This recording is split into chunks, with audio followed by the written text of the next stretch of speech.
ഗസയിൽ ഇസ്രായേൽ ആക്രമണം കടുക്കുമ്പോഴും ഫലസ്തീനികൾക്കിടയിലും അറബ് ലോകത്തും ഹമാസിന്റെ ജനപ്രീതി വർദ്ധിക്കുകയാണെന്ന് പുതിയ റിപ്പോർട്ട്. US ഇന്റലിജൻസ് വിഭാഗമാണ് ബൈഡൻ ഭരണകൂടത്തിന് റിപ്പോർട്ട് സമർപ്പിച്ചിരിക്കുന്നത് എന്ന് CNN റിപ്പോർട്ട് ചെയ്തു. ഒക്ടോബർ 7 ആക്രമണത്തിന് ശേഷം ഹമാസിന്റെ വിശ്വാസ്യതയും സ്വാധീനവും നാടകീയമായി വർദ്ധിച്ചിരിക്കുകയാണെന്ന് റിപ്പോർട്ടിൽ ചൂണ്ടിക്കാട്ടുന്നു.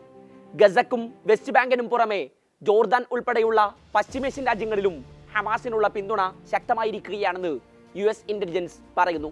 ഗസയിൽ മരണസംഖ്യ കൂടുന്നത് ഹമാസിന് കൂടുതൽ സഹായമാവുകയേ ഉള്ളൂ എന്ന് ഇസ്രായേലിനും മുന്നറിയിപ്പ് നൽകിയിട്ടുണ്ട്.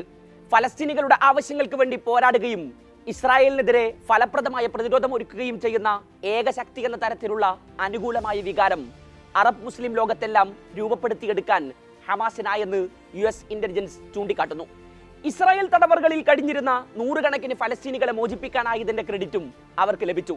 ഇസ്ലാമിക അധ്യാപനങ്ങൾ പൂർണ്ണമായും പിന്തുടരുന്നവരാണ് തങ്ങളെന്ന ഹമാസ് വീഡിയോകളും ഇതോടൊപ്പം ഗസയിൽ നിന്നുള്ള ഫലസ്തീനികളുടെ ദുരിതങ്ങളുടെ ദൃശ്യങ്ങളും അറബ് ലോകത്തെ സമൂഹ മാധ്യമങ്ങളിൽ വൈറലാണ്.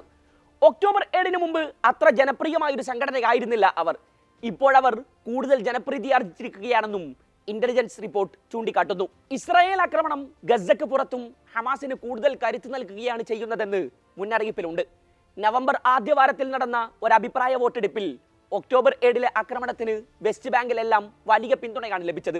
ഗസയിലേതിനേക്കാൾ കൂടുതൽ പേർ വെസ്റ്റ് ബാങ്കിൽ നിന്ന് ആക്രമണത്തെ പിന്തുണച്ചിരുന്നു. ഇതെല്ലാം റിപ്പോർട്ടിൽ എടുത്തു പറയുന്നുണ്ടെന്നാണ് വിവരം. കഴിഞ്ഞയാഴ്ച Palestinian centre for policy and survey research പുറത്തുവിട്ട യുദ്ധകാല സർവേ ഫലത്തിൽ ഹമാസിന് പിന്തുണയേറുന്നതായി റിപ്പോർട്ടുണ്ടായിരുന്നു. സെപ്റ്റംബറിൽ വെസ്റ്റ് ബാങ്കിലെ 12% പേരാണ് ഹമാസിനെ പിന്തുണച്ചിരുന്നത് എങ്കിൽ ഇപ്പോൾ 44% പേരാണ് ഹമാസിനെ പിന്തുണക്കുന്നത്. ഒക്ടോബർ 7 ശേഷം ഫലസ്തീനികൾ എങ്ങനെ ചിന്തിക്കുന്നുവെന്നതാണ് സർവേയിലൂടെ പുറത്തു വന്നത്.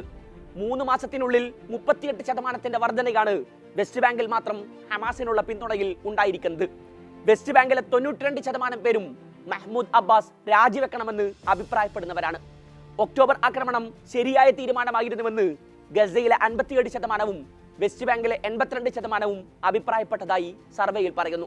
സർവേയിൽ പങ്കെടുത്ത ഭൂരിപക്ഷം പേരും ഹമാസ് യുദ്ധക്കുറ്റങ്ങൾ ചെയ്തിട്ടില്ലെന്ന് അഭിപ്രായമുള്ളവരാണ്. ഹമാസിന്റെ സൈനികവും ഭരണപരവുമായ ശേഷി ഇല്ലാതാക്കാനുള്ള ഇസ്രായേലിന്റെയും അവരെ പിന്തുണക്കുന്ന ബൈഡൻ ഭരണകൂടത്തിന്റെയും ലക്ഷ്യം വിദൂരമാണെന്ന് കാണിക്കുന്നതായിരുന്നു ഈ സർവേ ഫലം.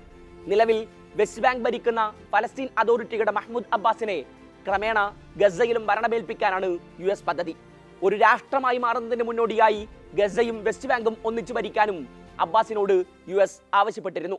2007 ഹമാസ് ഏറ്റെടുക്കുന്നത് വരെ ഇസ്രായേൽ അധിനിവേശ വെസ്റ്റ് ബാങ്കിലെ ഫലസ്തീൻ അതോറിറ്റിയാണ് ഗസയും ഭരിച്ചിരുന്നത്.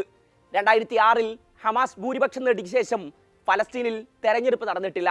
നവംബർ 22 ഡിസംബർ 2 ഇടയിൽ വെസ്റ്റ് ബാങ്കിലും ഗസയിലുമായാണ് സർവേ നടന്നത്. 481 വ്യക്തിഗത അഭിമുഖങ്ങൾ സർവേ സംഘം നടത്തി.